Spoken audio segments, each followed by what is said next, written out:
عرب کو عرب کہنے کی دو وجوہات ہیں۔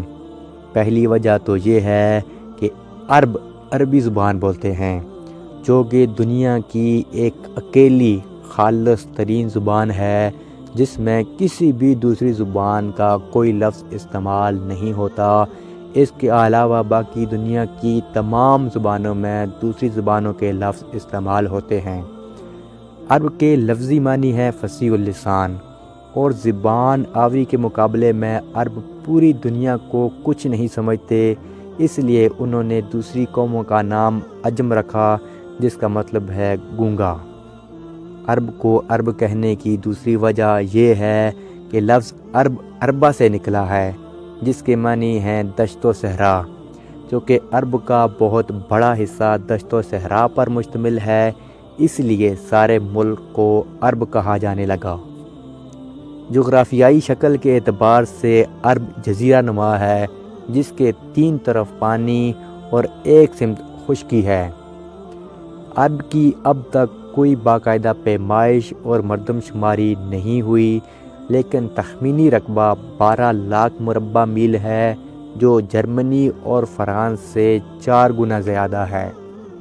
آبادی 1 کروڑ کے قریب ہے۔ ملک کا بڑا حصہ ریگستان و صحرا پر مشتمل ہے۔ ملک بھر میں پہاڑوں کا سلسلہ پھیلا ہوا ہے۔ عراق، یمن اور شام کے خطے شاداب اور زرخیز ہیں۔ محل وقوع کے اعتبار سے ہر مقام کی آب و ہوا جدا جدا ہے، لیکن عموماً گرم اور خشک ہے۔ عرب لسانی تقسیم کے اعتبار سے سامی ہیں۔ مورخین نے انہیں 3 طبقات پر تقسیم کیا ہے: عرب باعدہ، عرب عربہ، عرب مستعربہ۔ عرب باعدہ وہ قدیم طبقہ ہے جو تاریخی دور سے ہی ہزاروں سال پہلے مٹ چکا تھا۔ عاد و سمود کی قومیں اسی طبقے سے تھیں۔